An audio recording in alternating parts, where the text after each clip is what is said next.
the sound in the Sphere is absolutely phenomenal, and I'll have to take you back to the initial stages of when we started thinking about this. And I remember vividly being at home in Dublin, and Bono called me up and basically said that he'd been speaking to Peter Shapiro of Brooklyn Bowl fame, and that he in turn had been speaking with Jim Dolan about the Sphere, and that was like August 21, as I said. And Bono said to me, it's a German sound company called HOLOPLOT. Do you know anything about it? And I said, yeah, it's a new design concept that's basically just brand new, that's just been initiated specifically for the Sphere. He said, why don't you go over to Berlin, check it out and see if you can break it?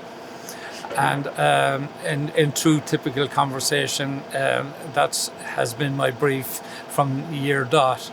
And to be perfectly honest, I tried my level best and I couldn't break it. But I did go to Leipzig, the Congress Messe in Leipzig, where there was an exhibition of the sound system. The first time they put together like 160 of these boxes, and they were having industry types like myself come and have a listen. I mean, I was scheduled to go there for like just a brief kind of demo, and I was so enthused by the whole thing and so blown away with what I heard, I actually stayed for the week. And I mean, I did come prepared because I really wanted to put it through its paces so that I could report back to Bono and Edge and tell them, you know, realistically if this was a runner or not. So I brought my multi-track recordings from the Joshua Tree tour that we finished in Mumbai in December 19. And I brought like multi-tracks from different environments of recording in the context of an outdoor stadium, in like the Sydney Cricket Ground.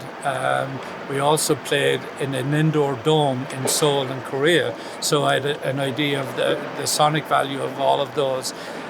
We also played the biggest arena in the world, which is the Philippines arena in Manila, which is 55,000 capacity indoor arena, the biggest in the world. So I had that.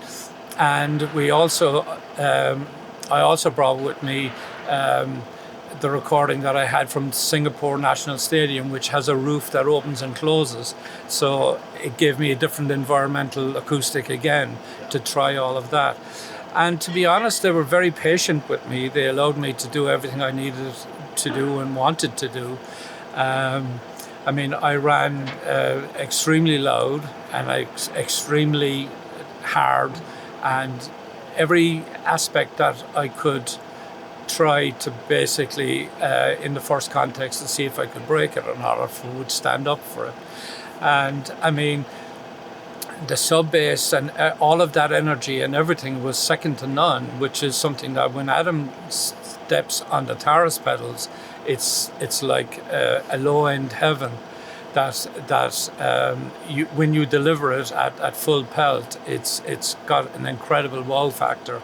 And that coupled with his like really resurgent bass lines and stuff like that, it was important for me to know that the system would stand up to it and be good enough to basically deliver on a level that was acceptable in the context of U2.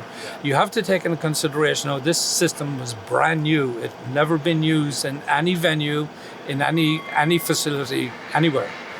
And so it was a big chance to take, one would think. But like things like the vocal intelligibility of Bono's vocal on my playback tracks, it was like as if he was singing into the palm of your hand right there.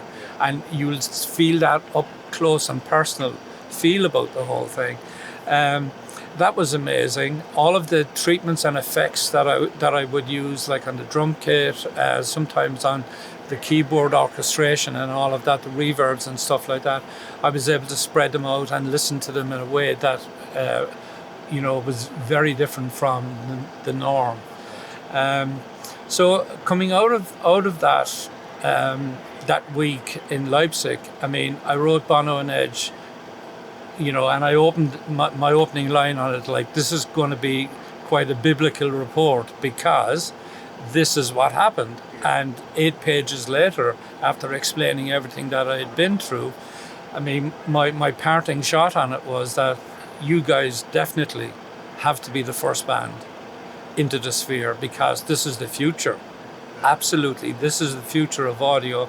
This has never ever been done before, and we're doing stuff that is uniquely associated with everything that U2 does in the context, year in, year out, tour in, tour out. We've always pushed and pushed and pushed to make things better. So here's the first time that audio has stepped up to the plate and is in a situation where we're going to do something that's going to be like a first and foremost, and the future thereafter.